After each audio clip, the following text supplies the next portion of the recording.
அனைவருக்கும் மாலை வணக்கமா இரவு வணக்கமான்னு தெரியல. நடுநாடு இன்னைக்கு இந்த படத்தினுடைய விழா நடப்பதற்கு தயாரிப்பாளர் இல்லைன்னா நம்ம யாருமே இந்த ஸ்டேஜ்ல இல்லை, நம்ம யாருமே இல்லை. நான் டிஎஃப்டி படிக்கல, டிஎஃப்டி இல்லாமையே நான் டைரக்டர் ஆயிட்டேன். நான் டைரக்டர் ஆகிறதுக்கு காரணம் ஒரு தயாரிப்பாளர். ஒரு தயாரிப்பாளர் இல்லைன்னா யாருமே இல்லை இண்டஸ்ட்ரியில. எல்லாருக்கிட்டுமே அறிவு இருக்கு, அறிவில்லாத ஜீவன் யாருமே இல்லை, எல்லாருக்கும் அறிவு இருக்கு.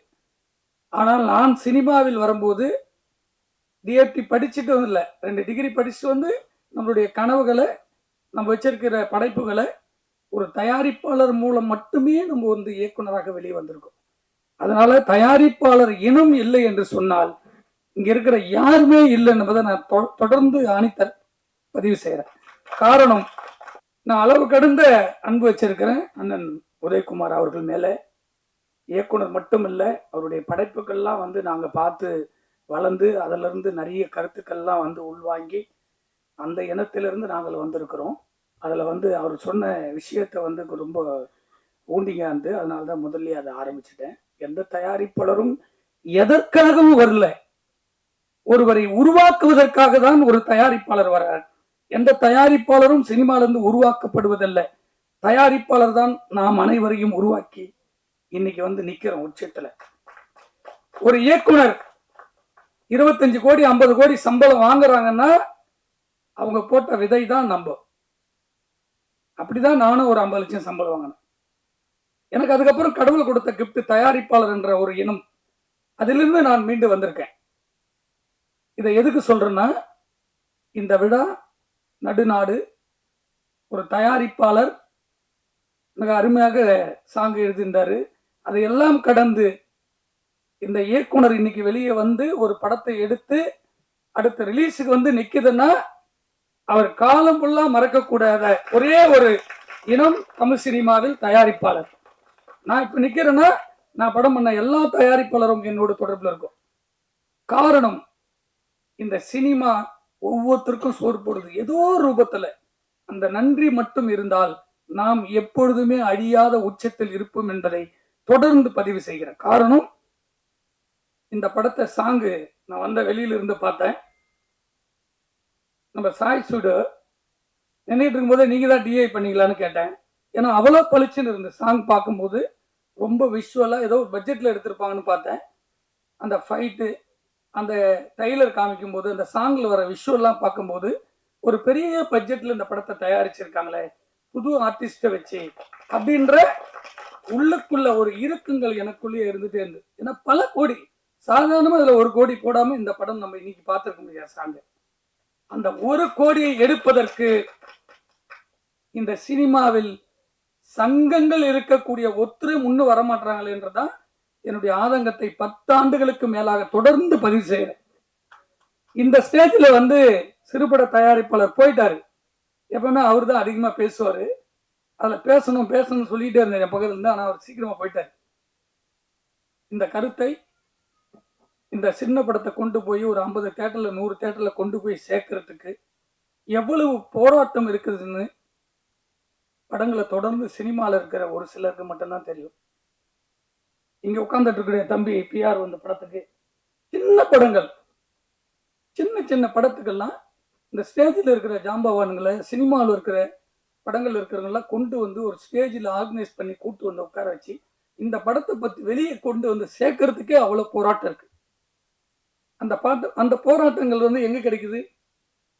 இப்படிப்பட்ட ஏதோ ரூபத்துல ஒரு கலைஞன் சினிமால இருக்கிறதோடு தான், இதுக்காகவே வாழ்ந்துகிட்டு இருந்தனால இவ்வளவு பேர் நம்ம எல்லாம் ஒன்னா சேரோம், இந்த படத்தை கொண்டு போய் சேர்க்கிறோம். வெற்றி தோல்வி ரெண்டாவது, அது வெற்றியான்னு சொல்றதுக்கே இங்க வந்து கூட்டம் போட்டு அதை சரி பண்றதுக்கு பல போராட்டங்கள் இருக்கு. தயாரிப்பாளர் அது பேசிட்டே இருக்கும்போது இந்த சாங் பத்தி பேசினாரு உதயகுமார் அண்ணன். அவங்க அப்பா சொன்னாரு, இதுக்கு எவ்வளவு கஷ்டன்றது அப்படின்ற ஒரு வார்த்தை என் காதில் ஒலிச்சுது. ஏன் சொல்றேன்னா, ஒவ்வொரு பணங்களும் இந்த சினிமால போட்டு தவிக்கிற தவிப்பு இருக்குல்ல, அந்த வெற்றிக்காக தான். ஒவ்வொரு தயாரிப்பாளரும் அந்த வெற்றிக்காக தான் கஷ்டப்படுறோம். ஆனா அந்த வெற்றியை எப்படி கொண்டு போய் சேர்க்கிறது, அதுக்கு யாருமே முன் வரலையே என்ற வருத்தங்கள் தொடர்ந்து பதிவு பண்றோம். அதே போல பாஸ்கர் சார் போனாரு, அவர் அந்த ஸ்டேஜில் ரொம்ப நாளைக்கு அப்புறம் நான் கூப்பிட்டேன், வேணும்னே தான் கூப்பிட்டேன். ஒரு தொலைக்காட்சி நடத்துறீங்க, சினிமாவில் சரி பண்ண வேண்டியது இப்போ தொலைக்காட்சி தான். இந்த 10 வருஷமா எந்த டிவியுமே ஒரு படம் கூட சேட்டலைட் வாங்க மாட்டாங்க. வேந்தர் டிவி இருக்கு, கலைஞர் டிவி இருக்கு, ஜெயா டிவி இருக்கு, பாலிமர் இருக்கு, சன் டிவி இருக்கு. தமிழ்நாட்டில் நிறைய டிவி இருக்கு, தமிழ்நாட்டில் நடத்துகிற டிவி. இதில் ஜிடிவி, விஜய் டிவி எல்லாம் கொண்டு வரல, ஏன்னா அவங்க ஒரு செக்டார். அதில் ஜெயா டிவி வந்து பார்த்தீங்கன்னா ரூலிங்கில் இருக்கும்போது 150 படம் 200 படம் சிறு படத்தை வாழ வச்சாங்க. அதுக்கப்புறம் கலைஞர் டிவி கொஞ்சம் கொடுத்து வாங்கி வாழ வச்சாங்க. ஆனால் லாஸ்ட்டாக ஒரு 4 வருஷத்துல அவங்க சின்ன படம் எதுவுமே வாங்கல. அப்படி ஒரு டிவிக்கு ஒரு 100 படத்தை இந்த வருஷத்துல 250 படம் ரிலீஸ் ஆகுதா, நடுநாடு உட்பட இந்த 250 படத்தினுடைய டிவி ரைட்ஸுமே ஒரே டிவி வச்சுன்னு வச்சுங்க, மற்ற டிவி எல்லாம் காணாம போயிடும். இப்படிதான் பெரிய படங்கள் கையில் வச்சுக்கிட்டு சின்ன படத்தை சாகடிக்கிற திரையரங்கிலிருந்து விநியோகத்திலிருந்து பெரிய மீடியாவில் இருக்கிற இனங்கள் எல்லாம் இத்தனை பர்சன்டேஜ் காலி ஆகிட்டே இருக்கு. அதுக்கு எங்க நிக்கிறோம் நம்ம? ஒரே கோட்டில் எல்லா படத்துக்கும் உரிமையை கொண்டு போய் சேர்க்கக்கூடிய ஒரு மீடியா நம்ம கிட்ட தொடர்ந்து இல்லை. அதனால எந்த படமே விற்பனை இல்லாம நம்ம ரொம்ப கஷ்டப்பட்டு இருக்கோம். அதற்காக தான் அவர்கிட்ட மக்கள் தொலைக்காட்சி வந்தால் இப்படி ஒரு ஐடியா. அதில் அண்ணன் உதயகுமாரன் அவர் தப்பா புரிஞ்சுக்கிட்டாரு. அது ஜாதிக்கான அடையாளம் கிடையாது, அது வந்து தமிழுக்கான அடையாளம். அந்த டிவி நிறைய சின்ன சின்ன விஷயங்கள்லாம் அதுல பண்ணாங்க, சக்சஸ் ஆகல. ஒரு நாளை இயக்குனர்கள் வந்து டிஎஃப்டில இருந்து வந்து நாளை இயக்குனர்கள் வரல, கலைஞர் டிவி ஆரம்பிக்க நாளை இயக்குனர்னு கொண்டு வந்தாங்க. யாருக்கிட்டுமே ஒர்க் பண்ணல. அவங்க பெரிய விஷயமாவி பெரிய பெரிய இயக்குனர் ஆயவங்களாம் இருக்காங்க. அப்படி சினிமாவில் எங்கிருந்து ஒரு பெரிய இயக்குனர் உருவாவாரு, எந்த இடத்துல ஒரு கேமராமேன் உருவாகுங்க, பெரிய நடிகர் நடிகர்கள் உருவாகணும் யாருக்குமே தெரியாது. அதை வெற்றியை வந்து முன்னாடி நம்ம ஈஸியா கொண்டாடணும், இப்ப கொண்டாடுறதுக்கு ரொம்ப கஷ்டமா இருக்கு. வெற்றி அடைகிற ஒரு படத்தை பத்தி தான் நம்ம சினிமா பேசிக்கிட்டே இருக்கோம். பல்லாயிரம் கோடிகள் போட்டு முதலீடு பண்ற ஒவ்வொரு தயாரிப்பாளருடைய வழிகள் இங்கே நசுங்கி போறதுனால்தான் ஒரு படங்கள் பூத்து குலுங்கி அதை மட்டுமே நம்ம பேசிக்கிட்டு இருக்கோம். வருங்காலத்தில் இதையெல்லாம் மாற்றி படம் எடுக்கிற எல்லா தயாரிப்பாளர்களுக்கும் பாதுகாப்பும், படத்தை வெளியே கொண்டு வருவதற்கு பாதுகாப்பும் உருவாக்க வேண்டும் என்பதுதான் நோக்கமாக என்னுடைய கருத்தாக நான் தொடர்ந்து பதிவு செஞ்சிருக்கேன். இதே ஸ்டேஜ் முன்னாடி சிறு படத்துக்காக ஒரு படம் மீட்டிங் நடந்தது, விஜய் ஆட்சி அமைக்கல, இதே ஒரு விவாதம் நடந்தது. விஜய் அவர்களுடைய ஜனநாயகம் நாளைக்கு ரிலீஸ் ஆகும் போது அந்த ரிலீஸுக்கு பேசின கைத்தட்டல் வந்தது சம்பத் அவர்கள் பேசும்போது.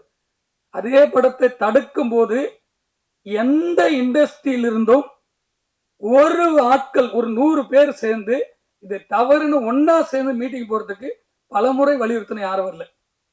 ஒரு பேப்பர் ஒரு யூனியன்ல ஆரம்பிச்சோன்னு ஒரு லெட்டர் பேர்ல மட்டும் வந்தது. அதை வலியுறுத்தி ஒரு ஸ்டேஜில் பேசணும். அந்த விஷயம் 2 லட்சம் பேர் ஒரே ஒரு செகண்ட்ல பார்த்தாங்க. நாளை ஜனநாயகம் கோடி கோடியான மக்கள் அதை பார்க்க போறாங்க. அப்படிப்பட்ட படங்களும் இன்னைக்கு மக்கள் கொண்டாடுறாங்க.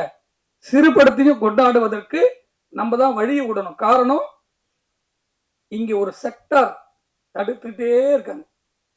தியேட்டர்ல இருந்து ஆரம்பிச்சு எப்படி ஷூட்டிங் ஆரம்பிச்சா தடுக்கிறாங்களோ, கொண்டு வரும்போது தடுக்கிறாங்களோ, ரிலீஸுக்கு தடுக்கிறாங்களோ, வியாபாரம் செய்யும்போது தடுக்கிறாங்களோ, அதை எல்லாம் ஒரு குடையின் கீழாக சர்வேர் தட்டினா அந்த படத்துக்கு எல்லாமே பிசினஸ் ஓப்பன் ஆகும். யார் கண்ட்ரோல்லையும் சினிமா இருக்கக்கூடாது, எந்த சங்க கண்ட்ரோல்லையும் சினிமா இருக்கக்கூடாது. ஒரு ப்ரொடியூசர் படம் எடுக்க வந்தா அவங்க ஃப்ரீயா பிசினஸ் பண்ணும். அப்படி ஒரு சிண்டிகேட்டை உருவாக்க வேண்டும் என்பதற்காக விரைவில் முதல்வர் விஜய் அவர்களை சந்தித்து எல்லாம் புதியவர்கள் உருவாகி கொண்டிருக்கிறார்கள். ஒரு 100 பேர் சந்திச்சு அவருக்கு கோரிக்கை வச்சு, சினிமாவுக்கு நடுநாடு இவர் எடுத்தாரா, இவர் படத்தை விற்கிறதுக்கு, இந்த படத்தை வாங்கறதுக்கு, நேரடியா தேடி வர்றதுக்கு ஒரு நெட் தட்டினா அது ஓப்பன் ஆகும். அப்படி ஒரு நாலேஜ் ரெடி ஆயிட்டு இருக்கு. இந்த சினிமா பெரிய இடத்துக்கு தமிழ் சினிமா போக வேண்டும் என்று இந்த சிறுபட தயாரிப்பாளர்கள் எப்படி படையெடுக்க வராங்களோ, இன்னும் நிறைய பேர் ஃப்ரீயா வரணும்னா இதெல்லாம் இருந்தாதான் சரி பண்ண முடியும். இந்த படம்